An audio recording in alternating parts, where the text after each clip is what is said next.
প্রিয় দর্শক, শুভেচ্ছা সহ আমন্ত্রণ আপনাদের সবাইকে। শুরু করছি আপনাদের প্রিয় অনুষ্ঠান আপনার সুস্বাস্থ্য। থ্যালাসেমিয়া একটা জটিল রক্তের রোগ, বংশগত রোগ, ভালো হতে চায় না। বছরে বছরে মাসে মাসে ব্লাড দিয়ে রোগীকে বাঁচিয়ে রাখতে হয়। আজকে আমরা থ্যালাসেমিয়া নিয়ে কথা বলবো। আমাদের সাথে আছেন ডাক্তার আদনান হাসান মাসুদ। তিনি সহযোগী অধ্যাপক, হেমাটোলজি বিভাগ, Bangladesh medical university. Doctor Adnan, আপনাকে স্বাগত আমাদের স্টুডিওতে। ধন্যবাদ। থ্যালাসেমিয়া আমরা অনেকেই জানি, কিন্তু আসলে এটার কেন হয়, এটাকে ছোঁয়াচে রোগ কিনা আমরা জানি না। আপনি যদি একটু থ্যালাসেমিয়ার ইতিবৃত্তটা বলতেন। থ্যালাসেমিয়া আসলে একটি বংশগত প্রতিরোধযোগ্য রোগ। এটির ইতিহাসটা হচ্ছে টমাস কুলি এবং পার্লস নামে একজন 1920 সালে এটি প্রথম এই রোগটি শনাক্ত করতে পারেন। আমাদের বাংলাদেশে কোনো ডাটা আপনার কাছে আছে যে আমরা থ্যালাসেমিয়া রোগীর সংখ্যা কেমন? আমাদের বাংলাদেশে আনুমানিক মনে করা হচ্ছে যে সংখ্যা প্রায় 1 লাখ। সেই হিসাবে প্রায় প্রতিদিন আমাদের প্রায় 20 জন থ্যালাসেমিয়া রোগী জন্ম নিচ্ছে।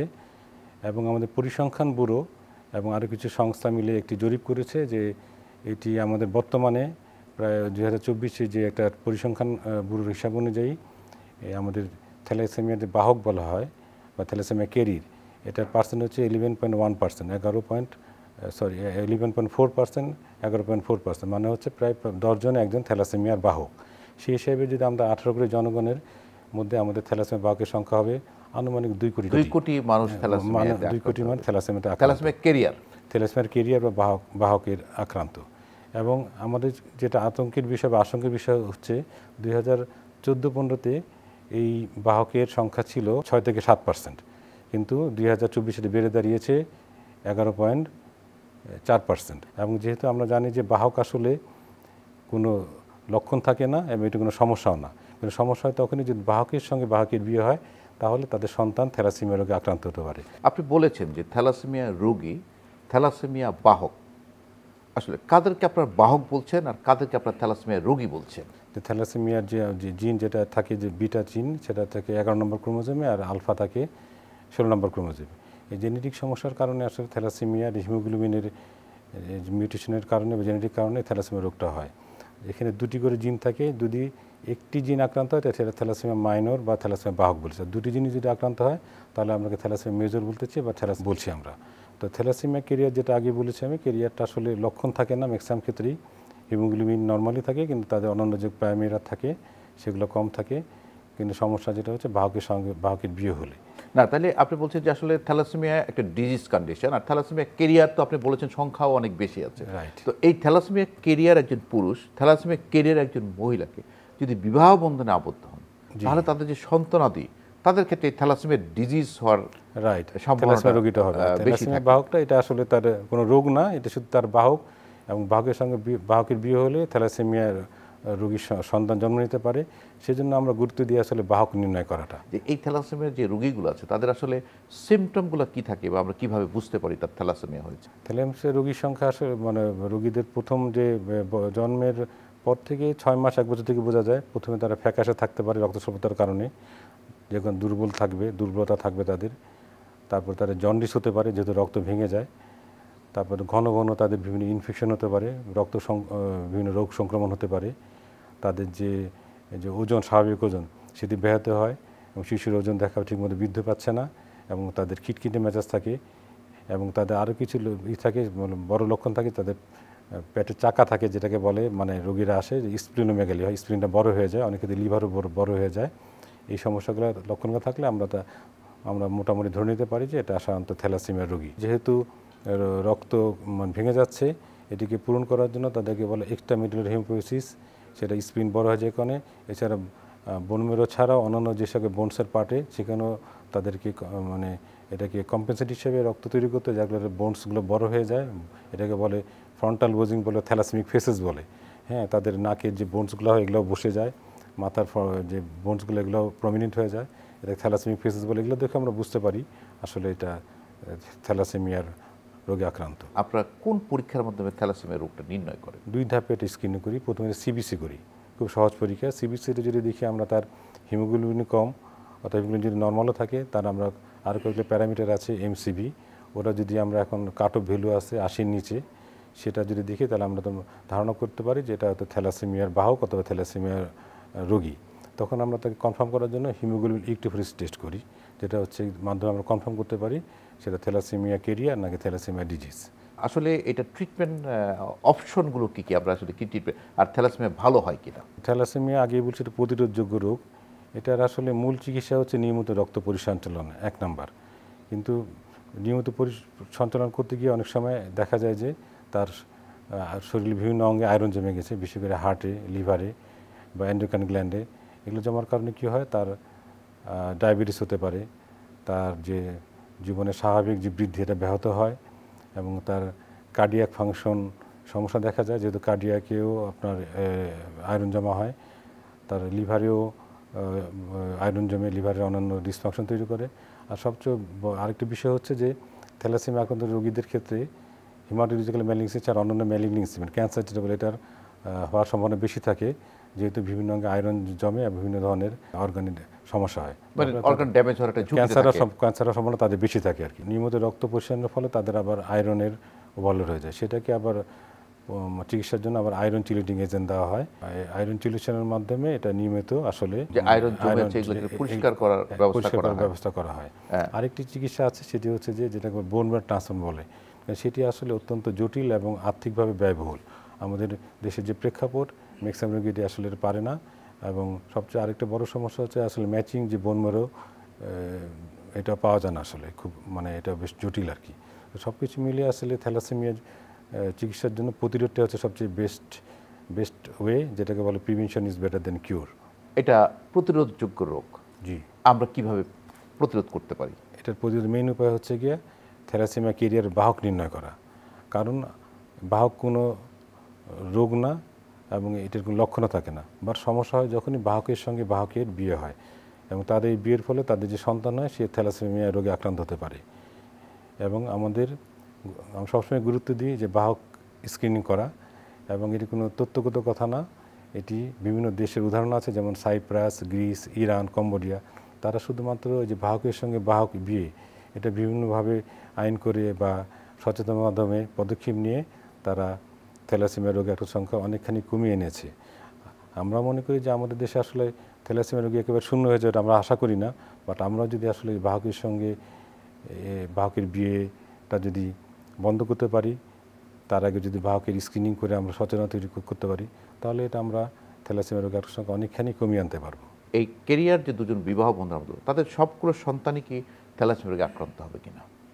না, সবগুলোই হবে না। যদি একজন কেরিয়ার যদি একটা নর্মাল মানুষকে বিয়ে করে, সেক্ষেত্রে তার থ্যালাসেমিয়া কেরিয়ার সম্ভাবনা হয়তো 4/1 25%। কিন্তু কেরিয়ার সঙ্গে কি কেরিয়ার যদি বিয়ে হয় তাহলে থ্যালাসেমিয়া মেজর বা থ্যালাসেমিয়া রোগে আক্রান্তের সম্ভাবনা খুব বেড়ে যায়, সেটা 25 থেকে 50% হতে পারে। আপনি তো হিমাটোলজি সোসাইটির মহাসচিবের দায়িত্ব পালন করছেন, আপনাদের ভূমিকা কি সেই ক্ষেত্রে? আপনি কি করছেন যে থ্যালাসেমিয়া রোগীটা না হয় সেজন্য আপনারা কি জন সচেতনামূলক কি ব্যবস্থা নিয়েছেন? গত 8ই মে আন্তর্জাতিক থ্যালাসেমিয়া দিবস পালিত হয়েছে। আমরা দিবসটিতে আসলে আমাদের গুরুত্বপূর্ণ বিষয় ছিল এটাকে সচেতনতা তৈরি করা, এবং সেখানে আমাদের থিমই ছিল যে together for thalassemia united communities priority patient, অর্থাৎ সকলের সম্মিলিত প্রচেষ্টা থ্যালাসেমিয়া রোগীর চিকিৎসা। তা আমরা মনে করি যে আমরা সকলকে সচেতন হতে হবে, এটার কোনো বিকল্প নাই। এবং সেই জন্য আমরা এই থ্যালাসেমিয়া দিবসে আমরা র্যালি করেছি এবং প্রায় ঢাকা মেডিকেল কলেজ হসপিটালে প্রায় 250 জন স্টুডেন্টের আমরা বিনামূল্যে সিবিসি স্ক্রিনিং করিয়েছি। সেখান থেকে যাদের মনে করা হবে যে তাদের আসলে কনফার্মেটরি টেস্ট ইলেকট্রোফোরেসিস করা দরকার, সেটা করারও ব্যবস্থা নিয়েছি। আরও কয়েকটি ইনস্টিটিউট আমরা এটা করেছি, এবং দেখা গেছে যে আমরা কেরিয়ারে হতে পারে যে 11%, যদি 250 জনের মধ্যে 20% করা লাগবে। তো সেটার মাধ্যমে আসলে আমরা এই যে স্ক্রিনিং যে নির্ণয়, এটার মাধ্যমে আমরা প্রতিরোধ করতে পারবো। এবং এর আগে আমরা আমাদের সোসাইটির সহ অন্যান্য কিছু সংগঠন আসলে এটা আইন করার ব্যাপারে পদক্ষেপ নিয়েছিল, যাতে থ্যালাসেমিয়া কেরিয়ার যেন আরেকজন কেরিয়ারকে বিয়ে না করতে হবে। কিন্তু আসলে আমাদের যে প্রেক্ষাপট সেটা বাস্তবসম্মত না। তো যেটা আমরা করতে পারি আসলে বাধ্যবাধকতা না করে যদি আমরা সচেতনতা তৈরি করতে পারি, সোশ্যাল মিডিয়াতে এটা নিয়ে আমরা সবাইকে যদি সচেতন করতে পারি, তথ্য দিতে পারি, ইভেন যদি আমরা পাঠ্যপুস্তকে যদি আমরা থ্যালাসেমিয়া সম্পর্কে অ্যাটলিস্ট একটা প্যারা যদি ছাত্রছাত্রীদেরকে তখন থেকে আমরা সচেতন করতে পারি যে এটা একটা থ্যালাসেমিয়া বাহকটা কি সমস্যা না কোনো, এটা যদি হয়ও এটা কোনো লক্ষণ থাকে না, বরঞ্চ লুকালে এটা একটা সমস্যা হবে। এবার যদি সচেতন করতে পারি যে থ্যালাসেমিয়া কেরিয়ার ডিটেকশন করা এবং নির্ণয় হলে এটা নিয়ে কোনো আত্মগ্লানি বা লুকানোর কিছু বিষয় না, এবং লুকালে আরও বড় সমস্যা হবে। এভাবে আমরা স্কুল কলেজ থেকে এটা সচেতনতা তৈরি করতে হবে। এবং যদি স্কুল কলেজে ভর্তির সময়ে ইভেন যদি যখন ক্লাস নাইলে আমরা জানি যে এসএসসি রেজিস্ট্রেশন হয়, তখন থেকে যে আমরা যদি একটা বাধ্যতামূলক না হলেও একটা মানে আমরা একটা স্কুলগুলোতে বলে দিই তাদেরকে একটা সিবিসি এবং ইলেকট্রিক মাধ্যমে আমরা কেরিয়ারটা ডিটেকশন করতে পারি। পরবর্তীতে যে বিবাহের আগে অ্যাটলিস্ট সচেতন, যদি আইন না করে হলেও সচেতনের মাধ্যমে সোশ্যাল মিডিয়া বা অন্যান্যভাবে আমরা যদি বলতে পারি বিবাহের আগে অ্যাটলিস্ট আপনারা থ্যালাসেমিয়ার কেরিয়ার বা ভাব কিনা জেনে নিন। আর যদি বিবাহ যদি হয়ে যায় তাহলে অ্যাটলিস্ট বিবাহের পরে সন্তান নেওয়ার আগেও যদি আমরা উদ্বুদ্ধ করতে পারি বিভিন্ন রকমভাবে সচেতন করে যে অ্যাটলিস্ট আপনারা সন্তান নেওয়ার আগে আপনারা জেনে নিন আপনার থ্যালাসেমিয়ার কেরিয়ার কিনা, তাহলে আমি মনে করি যে অনেকখানি আমরা কেরিয়ার ডিটেকশনের মাধ্যমে এবং যে সন্তান যে মানে বিবাহটা যদি আমরা মানে নিরুৎসাহিত করতে পারি, হ্যাঁ বিবাহ সন্তান নেওয়ার ক্ষেত্রে যদি করতে পারি তাহলে আমরা মানে থ্যালাসেমিয়া রোগীর আক্রান্তের সংখ্যা অনেকখানি আমরা কমিয়ে আনতে পারবো। আপা 4 দিনের ছুটি পেলাম, তাই ফ্যামিলি নিয়ে ঘুরতে যাব। আপনি কোথাও ঘুরতে যাবেন? আমরা কি আপনার মতো এত নিশ্চিন্ত? ব্যবস্থা নিলেই নিশ্চিন্ত হওয়া যায়। ভাগ্যিস ডাক্তারের পরামর্শক্রমে আমি সর্বাধুনিক স্বল্পমাত্রার জন্ম নিয়ন্ত্রণ পিল রোজেন 28 গ্রহণ করেছিলাম। এলো রোজেন 28, যা জন্ম নিয়ন্ত্রণ পিলকে করেছে অধিকতর সহনীয় ও কার্যকর, এবং ওজন বৃদ্ধি ও উচ্চ রক্তচাপের মতো প্রধান পার্শ্ব প্রতিক্রিয়া থেকে মুক্ত। Rosen 28 4th generation birth control পিল। ডক্টর আদনান, আমরা দেখি যে আসলে থ্যালাসেমিয়া পেশেন্ট যারা আছে মা বাবাদের অনেক কষ্ট এবং তাদের ট্রিটমেন্ট নেওয়ার সুযোগটাও আমি একটু সীমিত দেখি। অনেক সময় ট্রিটমেন্টটা অনেকটা ব্যয়বহুল হয়ে যায়, তাদের ট্রিটমেন্ট বা ব্লাড ট্রান্সফিউশন। আপনারা গভর্নমেন্টের সাথে সমন্বিতভাবে কোনো উদ্যোগ নিচ্ছেন কিনা যে এই থ্যালাসেমিয়া পেশেন্টগুলোকে কীভাবে রিহ্যাবিলিটেট করা যায় বা কীভাবে তাদের চিকিৎসাটা সহনীয় মাত্রায় বা বিনামূল্যে করা যায়, সেই কোনো উদ্যোগ আপনাদের আছে কি? আসলে আমরা দেখেছি যে একজন থ্যালাসেমিয়া রোগী আক্রান্ত সংখ্যার তার রক্ত পরিসঞ্চালন সহ অন্যান্য ট্রিটমেন্টে একটা মাসিক খরচ হয় 13,000 থেকে 30,000 টাকা। এটি আসলে যে কোনো আমাদের দেশের প্রেক্ষাপটে যে কোনো ফ্যামিলির জন্য একটা বড় একটা বার্ডেন, ব্যয়বহুল। সেজন্য আসলে আমরা চাচ্ছি যে অ্যাটলিস্ট যে রক্ত পরিসঞ্চালন জিনিসটি যাতে করে আরও সহজ করা যায়, বিনামূল্যে না হলেও যাতে সহজেই এটা রোগীরা পেতে পারে কম মূল্যে, সেটা এটা সহজলভ্যতার চেষ্টা করা। আমাদের যারা সংশ্লিষ্ট কর্তৃপক্ষ তারা বিভিন্ন হসপিটালে যে ব্লাড ব্যাঙ্কগুলো আছে তার থ্যালাসেমিয়া রোগীর জন্য আলাদা একটা রক্ত পরিসঞ্চালনের সুবিধা করার জন্য ব্যবস্থা করতে পারে। পাশাপাশি যে অন্যান্য ড্রাগগুলো আছে থ্যালাসেমিয়ার আয়রন চিলিটিক্সেনগুলো, এগুলা ফার্মাসিউটিক্যাল কোম্পানিকে মাধ্যমে আলাপ করে এগুলাতে ভ্যাট ট্যাক্স কমিয়ে এগুলাকে আরও দাম কমানো যায় সে ব্যাপারে উদ্যোগ নিতে পারে। প্লাস থ্যালাসেমিয়া যারা রোগী আছে তাদের জন্য যদি আলাদা কোনো একটা ফান্ডের ব্যবস্থা করে। এরপরেও আমাদের অনেকগুলো থ্যালাসেমিয়া সংগঠন আছে, তারা কাজ করছে। আমার মনে করি সকলের সমন্বয়ের মাধ্যমে যদি একটা উদ্যোগ নেওয়া যায় এবং সরকার যদি এটাকে হেল্প করে তাহলে মনে হয় থ্যালাসেমিয়া রোগীরা তাদের চিকিৎসার ক্ষেত্রে অনেক সুবিধা পাবে। আমার কাছে যেটা মনে হয়েছে আপনি সঠিকভাবেই বলেছেন, তবে আমি যেটা মনে করি যে স্ক্রিনিং থ্যালাসেমিয়া পেশেন্টের কেরিয়ারদের, পেশেন্ট না থ্যালাসেমিয়া কেরিয়ারদের স্ক্রিনিং খুবই গুরুত্বপূর্ণ। বাংলাদেশের সব মানুষকে স্ক্রিনিংয়ের আওতায় আনা যায় কিনা? আসলে আমাদের যদি থ্যালাসেমিয়া রোগটাকে প্রতিরোধ করতে হয় সমস্ত দেশের সমস্ত মানুষকেই আসলে যে আমাদের থ্যালাসেমিয়া স্ক্রিনের আওতায় আনতে হবে, কিন্তু সেটা বাস্তবসম্মত হতে হবে। একটা হচ্ছে যে আইনটা আসলে দেখা যাচ্ছে বা আমাদের সমাজের প্রেক্ষাপটে এটা আসলে বাস্তবসম্মত না। দেখা যায় যে বিয়েই বন্ধ হয়ে গেছে। দেখা যায় একসময় যে একজন নর্মাল স্বাভাবিক মানুষ একজন কেরিয়ারকে বিয়ে করতে রাজি হবে না, তখন তাদের কেরিয়ারের বিয়ে ছাড়া কোনো বিকল্প থাকবে না, উল্টা বার্ডেন হয়ে যাবে। তো আমি মনে করি এটা সচেতনতার মাধ্যমে করা সম্ভব।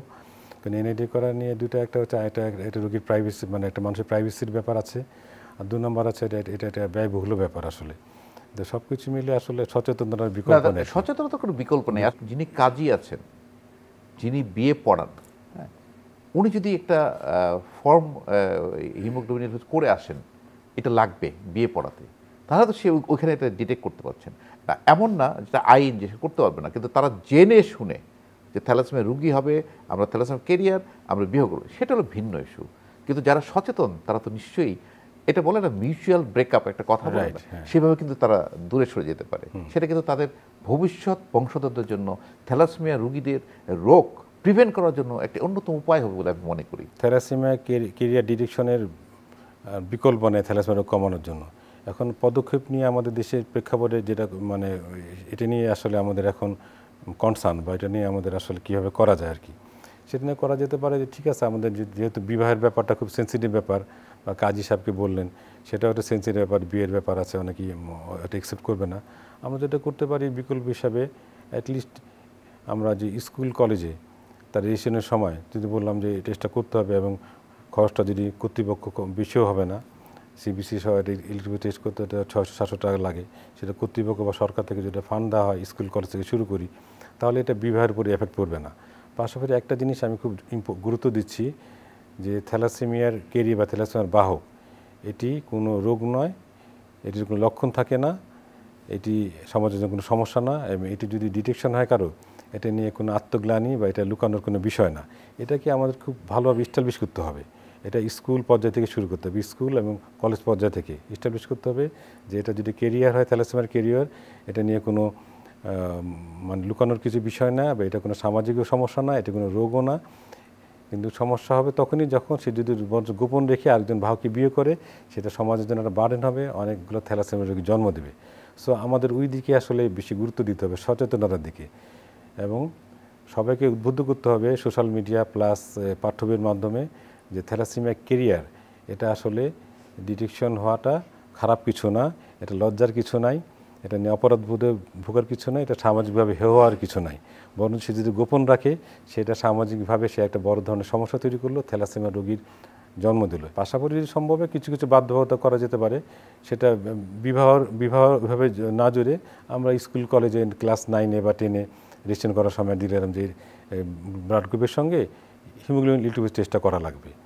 হ্যাঁ, সেভাবে করলে তার বুঝলো না তাদের বিবাহের সঙ্গে অতটা জড়িত, অতটা মানে সামাজিকভাবে অত সমস্যা হলো না। পাশাপাশি তারাও সচেতন হলো যে না, কেরিয়ারটা আসলে কোনো সমস্যা না, বরঞ্চ এটা গোপন রাখলে বা না জেনে বিয়ে করলে এটা আরো বেশি সমস্যা। এভাবে আমরা উদ্বুদ্ধ করতে পারি। মানে একটা হলো অ্যাওয়ারনেস দরকার, হ্যাঁ, একটা অ্যাওয়ারনেস দরকার, হাউ টু প্রিভেন্ট, কিভাবে আমরা প্রতিরোধ করতে পারি, সেই উপায়গুলো যদি লেখা থাকে তাহলে মানুষ এটা বুঝতে পারবে এবং তারা এগিয়ে আসবে। অলরেডি ওগুলো আমরা করেছি, এবার প্রতিবারই করি, এবারও করেছি, পোস্টার করেছি, আমরা র্যালি করেছি একটা, তারপরে আমরা যে সিবিসি এবং আমরা যে থ্যালাসেমিয়া বাহক নির্ণয়ের জন্য স্ক্রিনিং করেছি, যদিও সংখ্যা খুব কম। এগুলো করার উদ্দেশ্য হচ্ছে সচেতন করা এবং যারা সংশ্লিষ্ট কর্তৃপক্ষ আছে তারা যাতে বড় আকারে, কারণ আমাদের জানেন সোসাইটিতে আসলে আমাদের তো অনেক লিমিটেশন আছে, তাই না, বা যারা নীতি নির্ধারক সরকার তারা যদি গুরুত্ব অনুধাবন করে, যদি পুরা দেশকে এই থ্যালাসেমিয়া কেরিয়ার নির্ণয়ের জন্য একটা ব্যবস্থা নেয়, সমন্বিত উদ্যোগ নেয়, তাহলে আমি মনে করি যে এটা একটা থ্যালাসেমিয়া রোগ কমানোর জন্য এটি গুরুত্বপূর্ণ একটি পদক্ষেপ হবে। কারণ আমি মনে করি যে সংশ্লিষ্ট যারা কর্তৃপক্ষ আছে অবশ্যই একটা কর্ম পরিকল্পনা নিতে পারে 10 বছর বা 12-15 বছরের জন্য, যার মাধ্যমে আমরা যেমন সাইপ্রাস, ইরানে তারা কমিয়ে এনেছে, আমরা এখন যে বর্তমানে যে আমাদের এখন 11.4% থ্যালাসেমিয়ার কেরিয়ারের সংখ্যা, এটিকে আমরা যাতে কমিয়ে অ্যাটলিস্ট 6% আনতে পারি, ধীরে ধীরে কমিয়ে আনতে পারি। আপনাকে অসংখ্য ধন্যবাদ। আসলে এটা সমুন্নতি উদ্যোগ প্রয়োজন, যে আমরা সবাই যদি একসাথে কাজ করি, একযোগে কাজ করি, থ্যালাসেমিয়া রোগের ভয়াবহতা সম্পর্কে জানি, থ্যালাসেমিয়া কেরিয়ার পেশেন্টকে যদি আমরা উদ্বুদ্ধ করতে পারি বা তার অভিভাবকদের উদ্বুদ্ধ করতে পারি। আমার মনে হয় যে থ্যালাসেমিয়ার কেরিয়ার নির্ণয়ের জন্য এটাকে আমরা সবাই উৎসাহিত করি, যে যার অবস্থান থেকে সমন্বিত উদ্যোগের মাধ্যমে। 2 নম্বর হচ্ছে থ্যালাসেমিয়া রোগীর সঙ্গে আমরা সেবা দেওয়ার জন্য থাকি, তাদের প্রতি সহানুভূতিশীল হই এবং আমরা নিজেরাও সচেতন হই যাতে কোনো পরিবার নিজেদের অজান্তে একটা থ্যালাসেমিয়া রোগীর জন্ম না নেয়। সেভাবে আমরা আসলে থ্যালাসেমিয়া রোগীর সংখ্যা অনেকখানি কমিয়ে আনতে পারবো সকলের সমন্বিত উদ্যোগের মাধ্যমে। আপনাকে অসংখ্য ধন্যবাদ ডক্টর আদনান হাসান মাসুদ, অনেক ব্যস্ততার মাঝে আমাদেরকে সময় দিয়েছেন। প্রিয় দর্শক, আমরা আসলে থ্যালাসেমিয়া রোগ সম্পর্কে জানলাম। থ্যালাসেমিয়া দুজন বাহক, পুরুষ এবং নারী, যদি বিবাহ বন্ধনে আবদ্ধ হন তাদের থ্যালাসেমিয়া রোগ হওয়ার সম্ভাবনা থ্যালাসেমিয়া রোগ হবে। তো সেক্ষেত্রে আমরা যদি আগে থেকে জানতে পারি যে থ্যালাসেমিয়ার কেরিয়ার, তাদেরকে বিবাহ বন্ধনে আবদ্ধ না হওয়ার জন্য আমরা নিরুৎসাহিত করি সোশ্যাল মিডিয়ার মাধ্যমে, অ্যাওয়ারনেস প্রোগ্রামের মাধ্যমে, তাহলে আমরা থ্যালাসেমিয়ার রোগ প্রতিরোধ করতে পারবো। দর্শক, ভালো থাকুন, সুস্থ থাকুন, নিরাপদেই থাকুন।